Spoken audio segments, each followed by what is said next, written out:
Сабадлыгыннары телевидениесі сезгә хәерле кичләр телик һәм атна информацион программасын карарга чакыра. Студияда бүгенге кичтә Гөлназ Гатауллина эшлим. Бүген сезнең игътибарга җиткерәсе яңалыклар турында кыскача.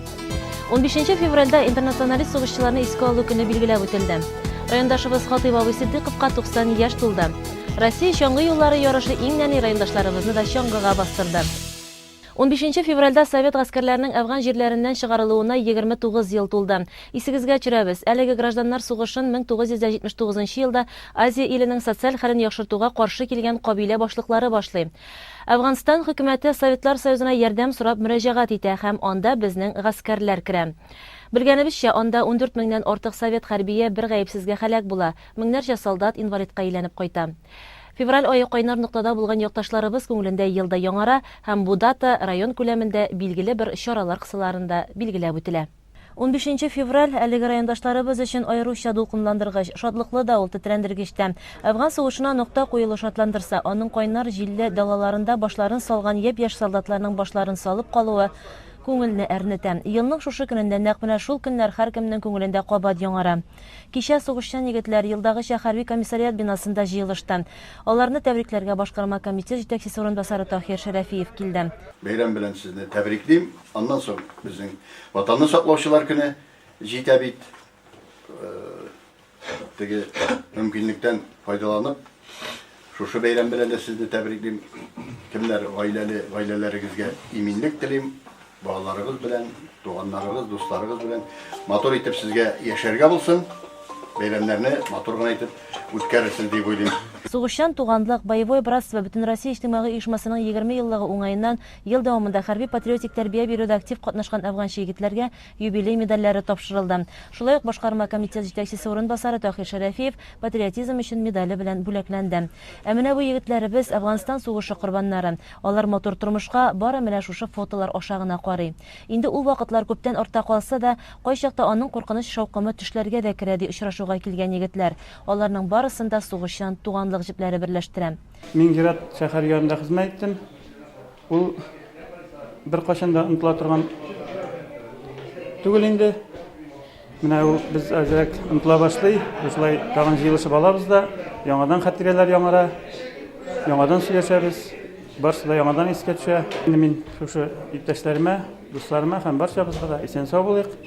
Бүтән сугышлар булмасын. Тыныч илләрдә яшик. Сау-сәламәт булыйк. Афганистанда Баграм авиагарнизонында служып иттем. Командировкаларда ергә туры килде инде. Афганистан буенча күп җирдә, Кабулда беренче тапкыр булдым мин. Шинтанда, аннан соң Мазар-и Шариф аэродромында булырга туры килде. И Кундуз аэродромында. Табыштырулар да булды. Беренче килгән көндә телевизорда күрсәттеләр безне ул вакытта бик каты. Кабулда пересадный пункт килгән кешеләр шунда без самолеттан әйберләрне перегружать итәләр. Шундай казармаларда именно обстрел булды шул вакытта. Беренче тапкыр күрдек инде без аны. Икенчесе уже булган Афганистанга килгәч 4нче көндә инде Баграмда аэродромда обстрел булды инде.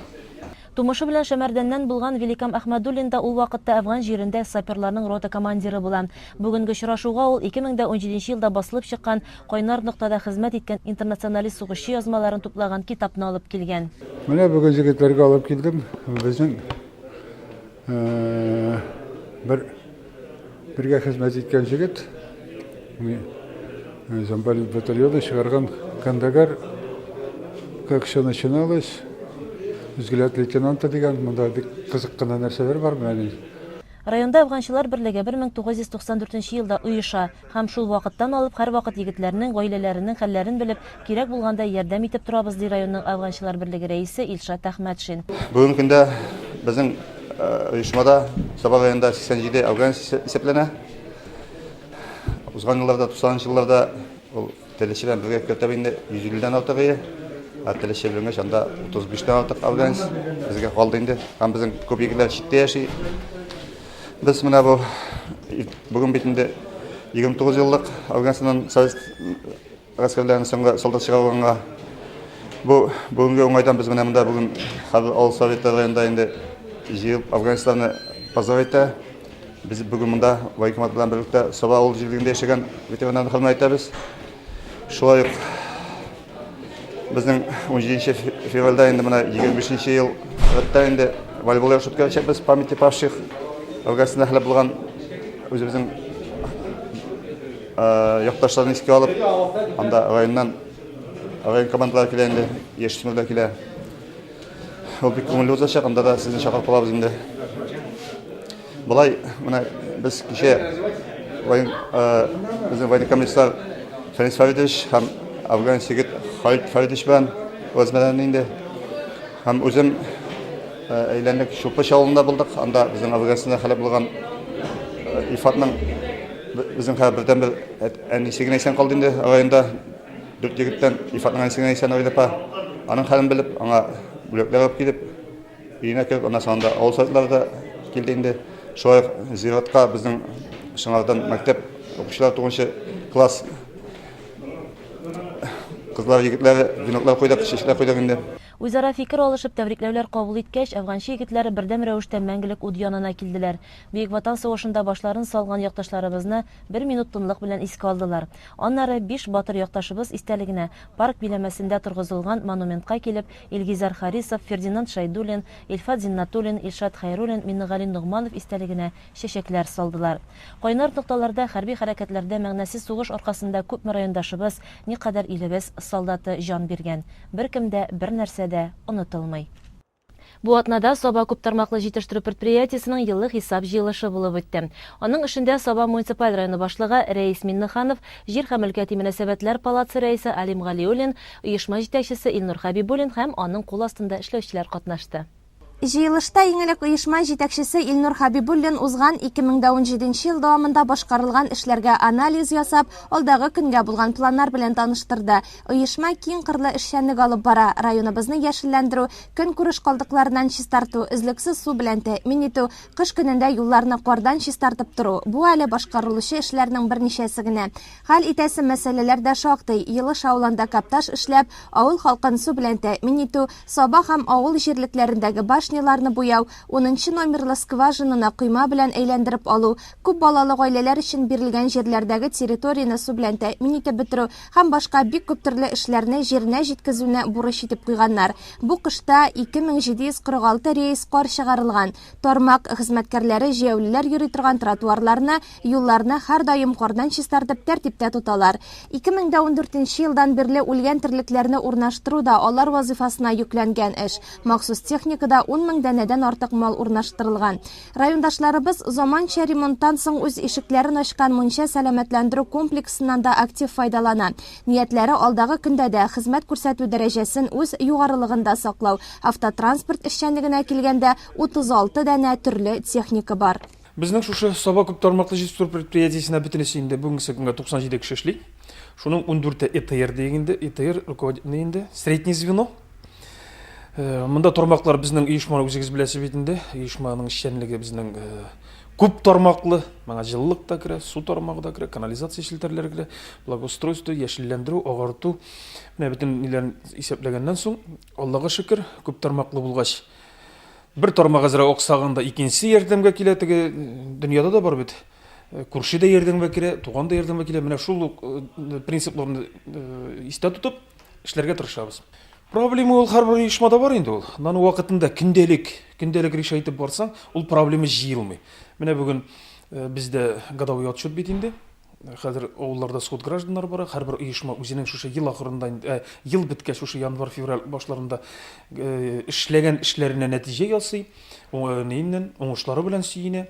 Киенешләре белән киенә дип әйтик инде, проблемаларны риш итәргә 18 елга инде, киләсе елга инде планнар төзи, алга таба максатлар куя, шуңа ирешергә әзерли, коллективны әзерли, үзе әзерләнә. Менә шундыйрак тулы канлы тормышта бездә яшәп маташабыз шушы оешма белән. Безнең эшчеләребез, җегетләребез, кызларыбыз белән. Алланың биргәне шөкер. Җыелышта оешмада эшләүчеләр район башлыгына борчыган сорау тәкъдимнәре белән дә мөрәҗәгать итте. Ә иң ахырдан хезмәт алдынгыларын тәбрикләп, мактау грамоталары акчалата бүләкләр тапшырдылар. Соба районы үзәк шифаханәсендә урология авыруларын дәвалау максатында югары технологияле операция алымнары башкарыла. Узган атнада Үзәк шифаханәдә үткән республика фәнни гамәли конференцияда мәни бизе авыруы, простата хирургиясында Тулиев лазеры дигән темага сөйләштеләр. Конференция кысаларында Германияның Мюнстер шәһәре клиникасы эндоурология бүлеге мөдире немец эксперттан Армен Секкер мастер-класс үткәрде. Аның җитәкчелегендә шифаханәдә простата гиперплазиясенә Тулиев лазеры ярдәмендә энуклеация эшләнде. Әлеге методика пациент өчен куркынычсыз санала. Монда кан югалту күләме һәм авырлыклар килеп чыгу ихтималы кими. Шуны да билгеләп үтәргә кирәк. Саба шифаханәсендә Тулиев лазеры ярдәмендә узган җәйдә урологик операция башкарылган иде. Ул вакытта пациентның сиде куыгыннан шеш алынды.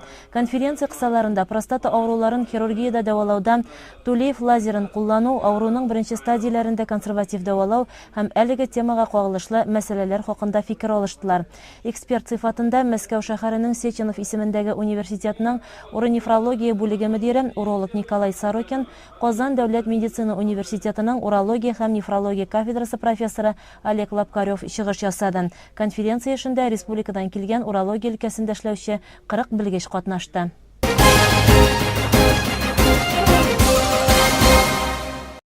Сез атна информацион программасын карыйсыз, алга таба дәвам итәбез. 14 февраль көне Сатыш авылында яшәүче Хатыйп абый Сиддыйков үзенең 90 яшьлек юбилеен билгеләп үтте. Юбилярыбыз хакында тулырак Гөлназ Вахитова әзерләгән сюжетта.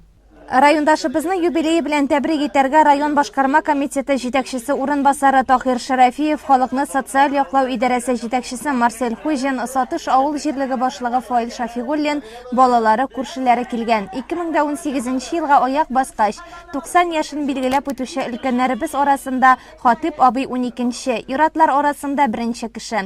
Ул заманында Сатыш авылының иң уңган иратларының берсе була. Мәскәүдә армия сафларында хезмәт иткән вакытта Ломоносов исемендәге университетны төзү эшләрендә катнаша. Мәрмәр плитәләр җәйгәнен хәзердә сагынып искә ала ул. Хезмәтне тәмамлап кайткач, колхозда чәчү эшләрендә катнаша, озак еллар эретеп ябыштыручы булып эшли. Сугыш башланган елны мин 4-нче класста укыйдырым. Әтине алып киттеләр. Ул дөрес сугышта катнашмады. Казанда эшләде. Урман кесү буенча. Абыем тоже сугышта катнашмады. Бер күзе сокырые. Ул тоже шул от белән урман чыгаруда эшләгән. Мен әнинең саулыклы сәламәтлеге югы. Ул авырта белденде. Мен хәзер әнигенә өйдә калгач, мен укый алмадым инде.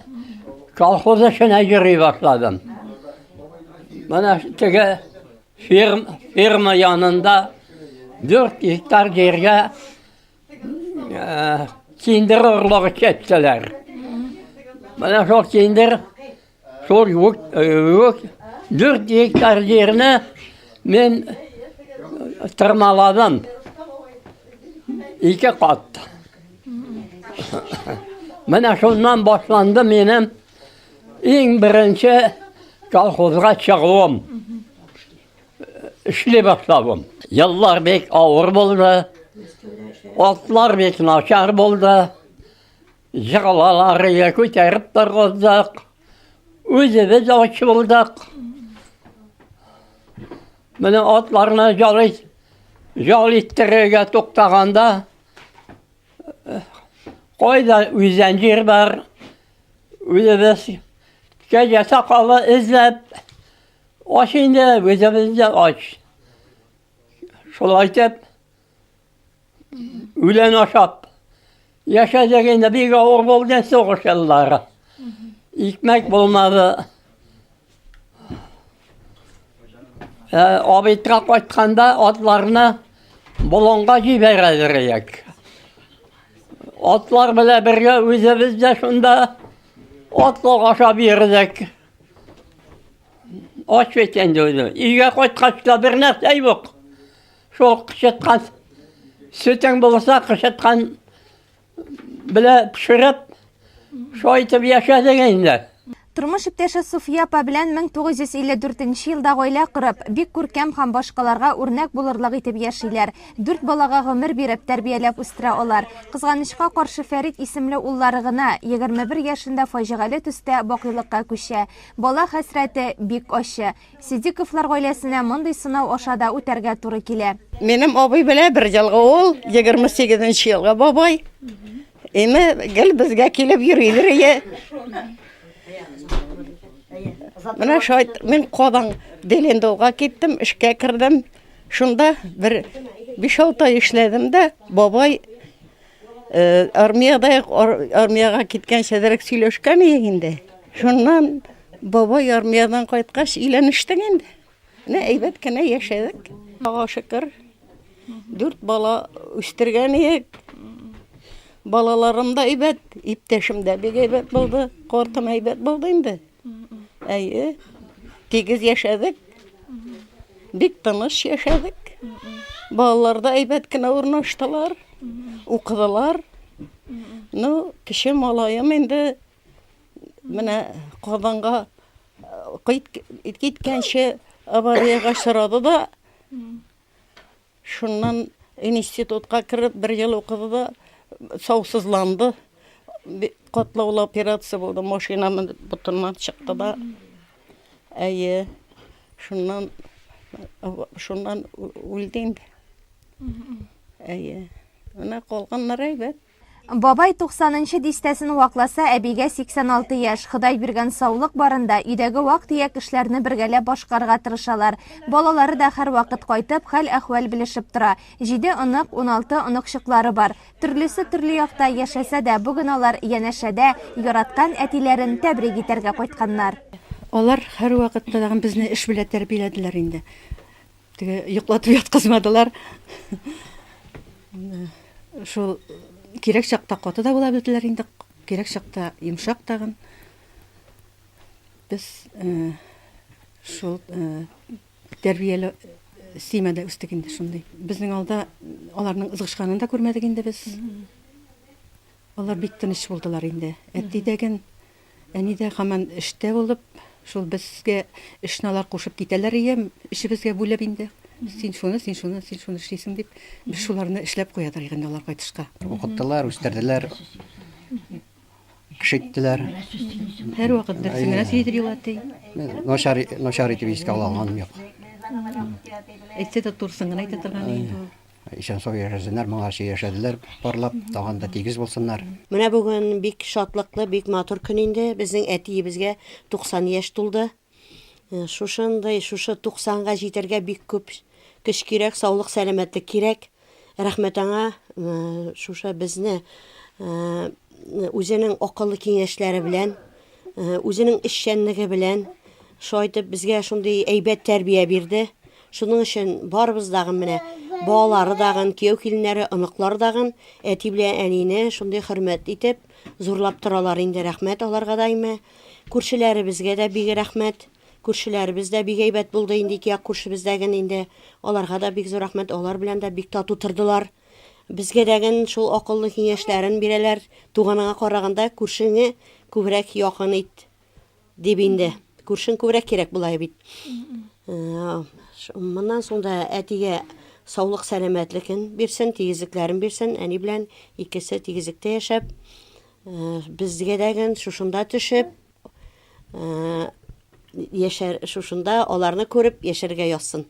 Элегрәк авылның өлкән яшьтәге кешеләре Сатыш авылы абыстайы Әминә апа Хафизовага дин сабаклары алырга йөри. Шунда Хатип абыйда төрле дугалар өйрәнеп намазга баса. Кайбер елларда авылның мулла вазифасында башкара ул. Шайтып бергә тату итеп, матур итеп яшәдек. Гомер буе Аллага шөкер малларыбызны шул сөйдә. Малларны безнең әти мал барачы. Әти өйрәтте туярга Хатип абыйгайны. Бөтен үгезләрне пешергә өйрәтте. Аллага шөкер, саулык, сәламәтлек белән яшибез. Моңарчы бер инде сүзгә килгәнебез yok, bir neyimiz yok, Allah'a şükür. Ömürge tatlı yaşayık, kıyamet gününde de bir cennetlerde yaşayan nasip olsun ya Rabbi. Bek ulu tilekler bile kalam Hatice Bey'e Bartın'a da tigizlik bile tigiz tanışkın birlerde yaşayıp, kuvanışlık bile birge balalarına ilgilenip görüp, sağlık selametlik bile kuvanışlık bile yaşayan nasip olsun barımızga da. Barımızga sizge de bir rahmet yapsın, şu babayını bizim babayımızı durulup, hürmet edip kilgeniniz için Allah'ın rahmeti olsun, başkan adamları sayınlayıcı sıfatların birsin ya Rabbi. İnsan sağ oluşağız, sağ selamet bulağız. Яхшы күрше ярты бәхет диләр. Бу яктан әлеге гаилә бик уңган. Күршеләре белән һәр көн аралашып, хәл белешеп яшиләр. Хатип абыйны юбилее белән котлап, аның турында иң җылы, матур сүзләрне җиткерделәр. Бар туганнар җыелганнар, шушы матур кичәгә 90 яшь дип килгән идек, әгәрәгең нишәдә. Туган көнең котлы булсын. Безнең өчен зур бәйрәм. Бу бәйрәмне күрмәенчә итеп бара күп адәм. Тормышымның авыр шакларында ömür boyu күрше булып, тату яшәдек. Dinlik bitken şartlarında mulla bulup yaşadın. Balaların üzün köbek, bik tırışlar unganlar, üzerine dinin tabıp motor turmuş kırganlar. Kiyevlerin, kızların, barısı da unganlar. Malıların, kilinlerin, olardan da uzganlar. Subhanallah Hatice Bey, yüzünün nuru buldun sen, tigizlik bilen yaşadın, en kadirli mulla buldun sen. Balalarga hayır dua kaldır, motor tigiz gümür etsinler, balalarının ilgilini görüp, senin yaştan üzüp gitsinler. Hatice Bey tuğan günün bilen 90 yaşın sana kilebet, tağın bizne köpmi yaşısı var, bunu Xudayına bilebet. Kutlu olsun tuğan günün, izgiligin varsın yolunda, tağın bizne köpmi yaşısı var, bular var da Xuday kolunda. Kolxozga eretip yağıştırу aparatı qaytkan bulgan. Şunda sobadan bir kişi kelip işli başlagan da taşlap gitken işlemegen. Şu aparat boş turgan. Şundan bir günü şulay sıyır firmasında diriş çağırışı bulup işlevçi Hatip abi dik turgan svarka aparatında özünün sınğan senegin yağıştırıp qaytıp gide. Ertegisin Hatip abini kolxoz idaresine çağıralar. Hem şu vaqtda onun Moskva metrosunda işlegen yuqarı kategoriyada eritip yağıştırıcı ekenligin bileler. Şuşu vaqigadan soň Hatip abi pensiyaga chiqqancha kolxozda eritip yağıştırıcı bolup işledi. Kolxozda gana tugul, awulda kimye näse yağıştırası var, katyol yasysymı, truba kirtäsimi, bütünüsün Hatip abi işledi. Юбилярыбыз хезмәттә макталып, өйдә хөрмәтләнеп яши. Бәхетнең иң олысы ул тормыш иптәше белән тигезлектә яшәп, шушы матур көннәргә килеп җитү, балаларның, оныкларның уңышларына куанып яшәү. Сидиковларның гаилә учагы дөрләп янсын, бәхетле картлык, узын гомер телибез аларга. Балалар иҗат үзәгендә мәктәп укучылары өчен төрле юнәлештәге чараларны даими оештырып торалар. Бу атнада укучылар иң шәп әйдаман һәм мәктәп думалары спикерлары арасында үткән бәйгедә катнаштылар. Узган атнада традицияга үрелгән, һәр ел сайын отряд әйдаманнары арасында үткәрелә торган иң яхшы әйдаман 2018 республика конкурсының муниципаль этабы булып узды. Конкурсның максаты укучылар арасында отряд әйдаманнары эшчәнлеге белән таныштыру, балалар оешмаларында лидерлар тәрбияләү. Укучыларыбыз, ягъни бу конкурста безнең 8нче сыйныфтан алып 11нче сыйныфка кадәр укучыларыбыз катнаша. Һәм инде менә югары сыйныфка җиткәч бит килеп басадыр һәр кеше каршына да киләчәккә профессия сайлау. Менә үзенең киләчәген укытучылык эше белән бәйләргә теләгән укучыларыбыз өчен әлеге конкурсты без эшләп килә безнең. Инде бу елны ул үткәрелә 11нче мәртәбә. Менә без бүгенге бәйгебезгә 6 мәктәптән иң яхшы 6 әйдаманыбызны чакырдык. Һәм инде шушы 6 әйдаман арасыннан иң яхшы дип табылганы, ягъни беренче урынга лаек булганы безнең сабабыз данын республика күләмендә яклаячак. Бәйгене балалар иҗат үзәге директоры Венера Хабибрахманова ачып җибәрде, катнашучыларга уңышлар теләде. Бәйге барышында конкурсантлар иҗади формада осталыкларын, талантларын күрсәттеләр. Төрле ситуациялардан чыгып уртак тел таба белү, фикер тәкъдимнәр җиткерә алу, оештыручы лидерлык сыйфатларын чагылдырдылар. Мне была такая возможность поучаствовать в этом конкурсе. Я была этому очень рада, так как в будущем я все равно стану учителем, и мне эти навыки все равно пригодятся. Конкурсантларның чыгышларын караганнан соң жюри Шәмәдән лицее укучысы Камиля Гәрәеваны җиңүче дип игълан итте. Ул үзе һәр балада талант бар, аны ачуда әйдаманның да өлеше зур дип саный. С 2017 года я стала спикером Шамарданской школы и стала вице-спикером районной школьной думы. Также вот сейчас я участвую в конкурсе «Замечательный вожатый», где я представляю свой класс, это 3 В, тоже Шамарданского лицея. С ними я тоже начала общаться, ими интересоваться тоже с этого года. А это 22 замечательные девочки, у каждой из которых очень разнообразный характер, они все талантливые дети. Башка җиңүчеләргә килсәк, икенче урында Завод Норта урта мәктәбеннән Таңсылу Сәфәргалиева, өченчедә Саба гимназиясыннан Динара Хайруллина. Җиңүчегә исә республика турында да уңышлар телибез. Узган атнада шулай ук Кояшкай район балалар оешмасының еллык планы нигезендә һәм районда балалар хәрәкәтен үстерү максатыннан район балалар думасы һәм мәктәп думасы спикерларының чираттагы утырышы үткәрелде. 2017 елның көзендә Шәмәрдән лицейында булып узды безнең Совет детских организаций оешмасының республика күләм форум юный граждан дигән чара бик матур гына, бик зур гына чара булды һәм шунда бер фикергә киленгән иде районда үткәрергә дип шушындый балалар хукукын яклау буенча чара һәм дебат яңадан бар һәм инде волонтерлар буенча. Менә без шуны бүген план нигезендә үткәрергә булдык. Монда безнең киләләр район балалар думасы үз эченә 15 укучыны топлый һәм дә шулай ук безнең мәктәпләрдә район мәктәп думасы эшләп килә. Аннан да без һәр мәктәптән 2 активистны чакырдык бүгенге чарага. Балалар думасы безнең елдан-ел үзенең эшчәнлеген арттыра бара дип әйтсәк була. Бөтен республика күләм Россия конкурсларында актив катнашабыз һәм инде урыннарыбыз да җитәрлек. Әле менә узган атнада гына безнең Шәмәрдән лицей укучылары сөендерде. Алар СОК станятной команды дип аталган конкурста республика күләмендә беренче урынны яуладылар. Һәм план нигезендә шулай ук безнең кимендә 2 айга бер мәртәбә шушы район балалар думасы утырышы оештырыла. Biz bunda әйткәнемчә шушы интерактив уеннар белән төрле дебаты формасында уеннар белән бәйләп барабыз. Бер конкурстан да калганыбыз юк. Инде бу безнең берләшәләр район балалар оешмасы Кояшкай дигән оешмага, ул безнең үз эченә ала 2700 укучыны. Төрле Россия күләмендә әйткәнемчә республика күләмендә конкурс акцияләрдә актив катнашабыз һәм балалар белән берлектә эшлибез. Утырыш бала хукуклары темасына багышланды. Саба районы балигъ булмаганнарның эшләре һәм аларның хукукларын яклау комиссиясының җаваплы сәркатибе Ирина Шевалиева чыгыш ясады. Шәмәрдән лицей укучысы Татарстан Республикасы бала хукукларын яклау буенча вәкаләтле вәкиленең җәмәгать ярдәмчесе Илмир Гарипов бала хукуклары конвенциясе белән таныштырды.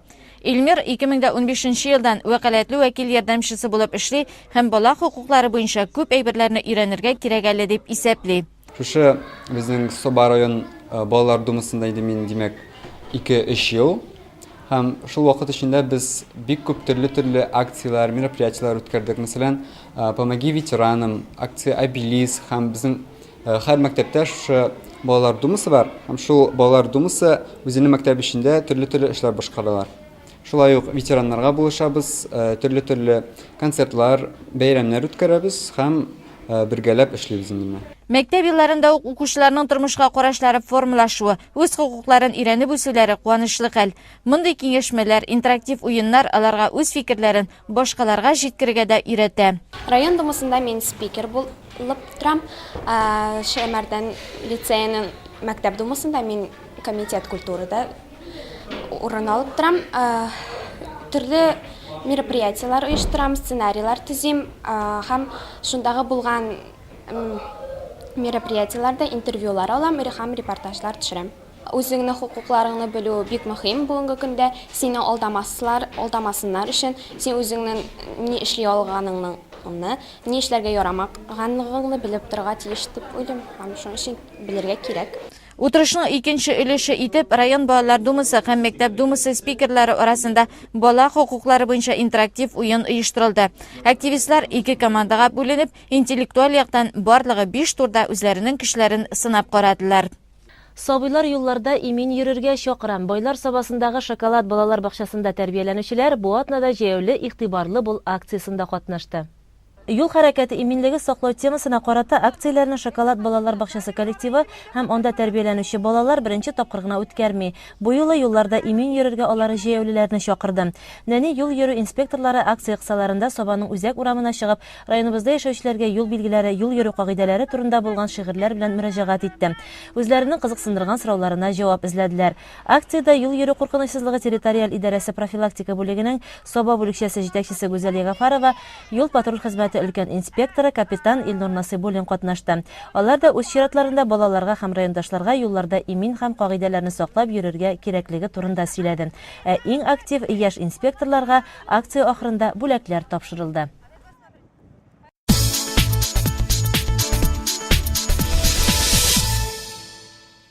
Россия шаңғы юлы бүтін Россия масса күләм шаңғы узышлары республикада зурлап кең масштабларда уза торган спорт чарасы.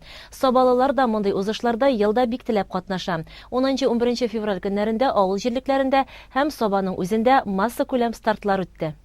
Район үзәге байлар сабасында бүтін Россия шаңғы 2018 ярышлары бәйрәм төсен алды. Кечкенә балалардан алып яшы 70-тән узучыларга кадәр шаңгыга басты ул көнне. Кояш күктән елмаеп һәр кешегә сәламәтлек тели сыман тоелды.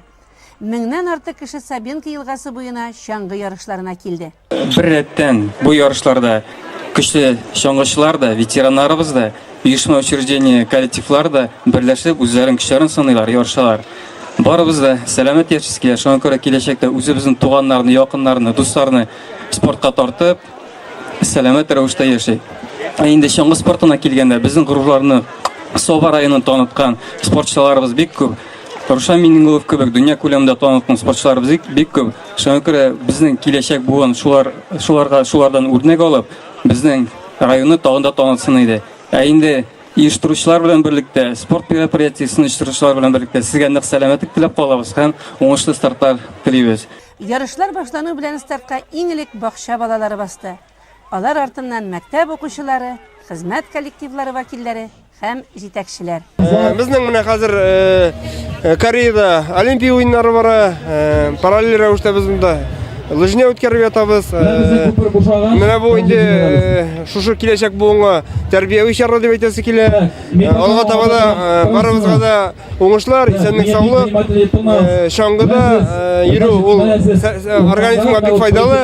Шуңа күрә мин алга таба да шаңгыда йөрергә тәкъдим итәрем барлык кешеләргә дә. Башка еллардан аермалы буларак быел яңалык бармы? Безнең инде 2018 елда яңалык без яңа трассада старт алабыз. Безнең бу трасса яңартылды. Монда яңадан утлар куелды. Монда хәзер кич белән чыксаң да бик якты. Менә артыбызда яңа шаңгы базасы тора. Бүген инде быел инде шаңгы дөньясында безнең районда событиялар күп булды дип әйтергә кирәк. Шулай ук монда кичке сагат 10-11 хәтлек шуурга була. Даими көн сайын монда безнең прокат эшли, спортсменнар өчен аерым база бар. Шуңа күрә инде районда шаңгы өчен барлык мөмкинлекләр тудырылган дип әйтәсе килә. Шушы мөмкинлекләрдән без алга таба файдаланырга тиеш инде. Алма агачыннан ерак төшми диләр. Сезнең бүген 2 улыгыз да беренчелектә булды. Алар көн сайын шаңгыга чыгалармы? Көн сайын булмаса да көн аралаш шаңгыда йөргә тырышабыз. Менә хәзер Алла бирсә үзебез старталарга торам. Балалар инде алар хәрәкәттә булырга тиеш. Без инде аларның хәрәкәттә булганына, шаңгыда шуганына, футбол уйнаганнарына нәрсә белән шөгыльләнсәләр дә шат. Алар бүген аларга бүген уңышлымайды. Инде кишле булу өчен даими шөгыльләнергә кирәк. Алга таба да шөгыльләнүне дәвам итәрбез. Шаңгы спортын һәркем үз итә. Безнең үз чемпионыбыз бар. Кем белә? Алга таба бәлки Соба җире яңа Олимпия чемпионнарында бирер әле. Мин Соба гимназиясендә 6 А сыйныфында укыйм. Шаңгыда 1-нче урын алдым. Шаңгыга 6-нчы елны йөрим һәм бик яратам шаңгыны. Киң, иркен, заманча шаңгы юлы һәркемне үзенә чакыра. Шаңгыга басарга бер кайчанда соң түгел. Бүгенге әзерләнгән яңалык хәбәрләр менә шулар. Алда реклама һәм җырлы бүләк тапшыруы. Бездән аерылмагыз.